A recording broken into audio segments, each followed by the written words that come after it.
So I'll just read the statement and then we proceed from there.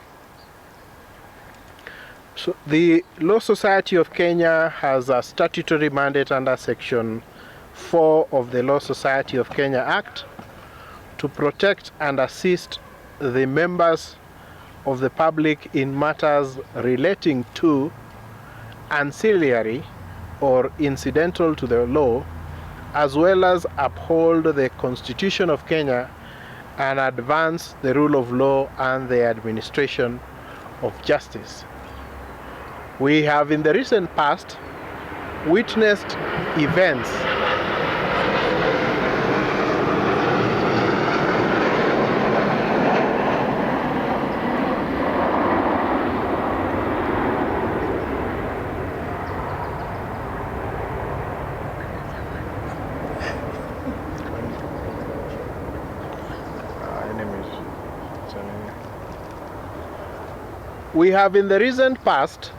witnessed events which portend a grave danger to the rule of law and the administration of justice, and which must be addressed immediately if we are to maintain faith in our institutions.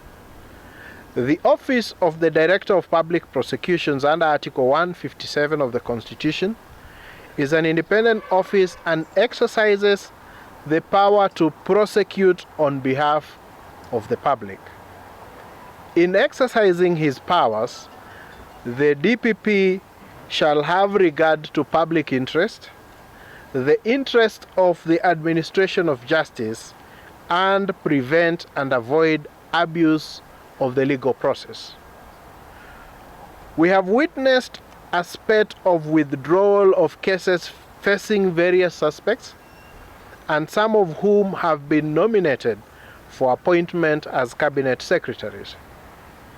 The profile of the suspects invites significant public interest as to the motive of the discontinuation of the cases, and further poses serious credibility concerns in the investigative capacity of our institutions.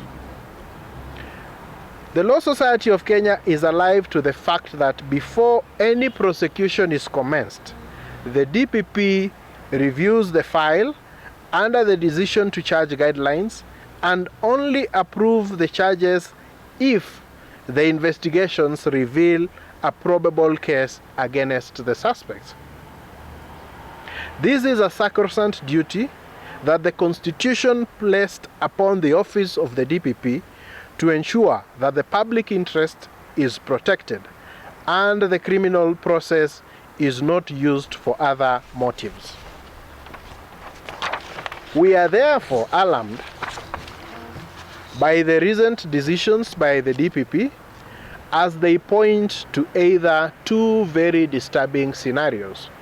One, that the prosecutions were mounted for ulterior purposes whose end have been achieved or overtaken by events, or two, that the DPP has withdrawn the cases to aid an ulterior motive.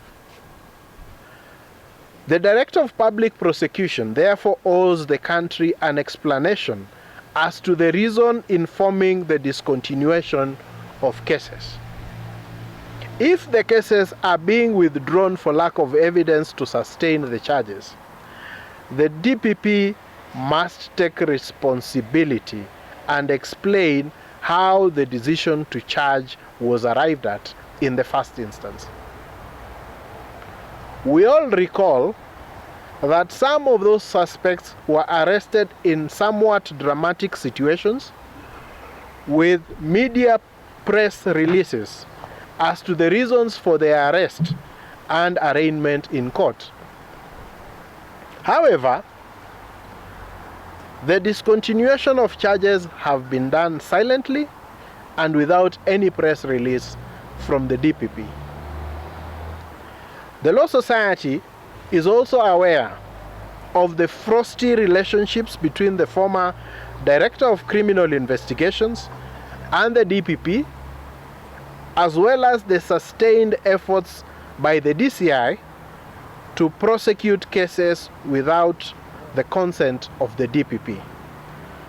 The society therefore calls on the DPP to publicly reveal the reasons for the discontinuation of the cases if the public are to restore confidence in the office of the Director of Public Prosecutions. We similarly call on the judiciary, and especially the magistrates handling the cases, to insist on the DPP providing credible and cogent reasons before allowing the discontinuation of the charges. This is to assert the independence of the judiciary and prevents the courts from being an arena for settling scores and abuse of judicial time and resources. We've also similarly noted a disturbing trend at the Public Service Commission, which under Article 232 of the Constitution is required to ensure transparency and provision to the public of timely, accurate information, as well as ensure fair competition and merit as the basic principle of appointments.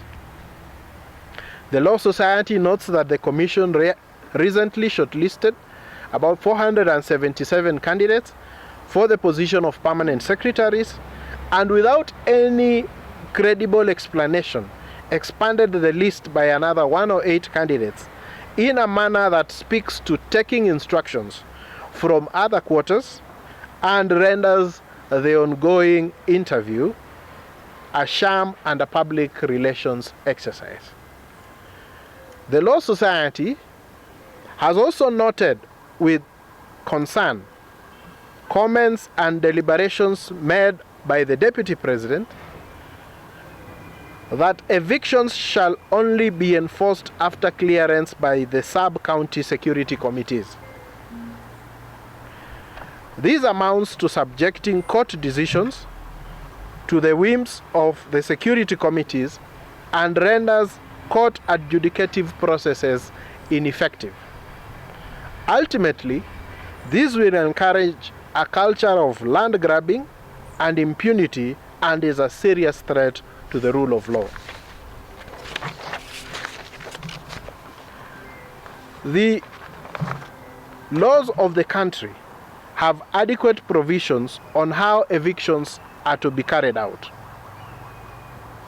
The courts have also delivered several decisions on the manner of carrying out evictions. The roadside declarations by the Deputy President cannot therefore substitute the law, and we urge the Deputy President to withdraw his remarks and uphold the rule of law and the Constitution, which he took an oath to protect. The Law Society also wishes to point out to members of the public that the courts have stayed the establishment of the office of the Chief Administrative Secretary. Therefore, unless the court orders are vacated, both the government and the public should refrain from participating in any actions in breach of the court order. We remind the public that in giving ourselves the Constitution, we resolved to have the rule of law and fidelity to the Constitution as our constant true north. We therefore must protect and uphold our Constitution at all costs, otherwise we invite anarchy and chaos. Ladies and gentlemen, that marks the end of our statement. We can take any questions.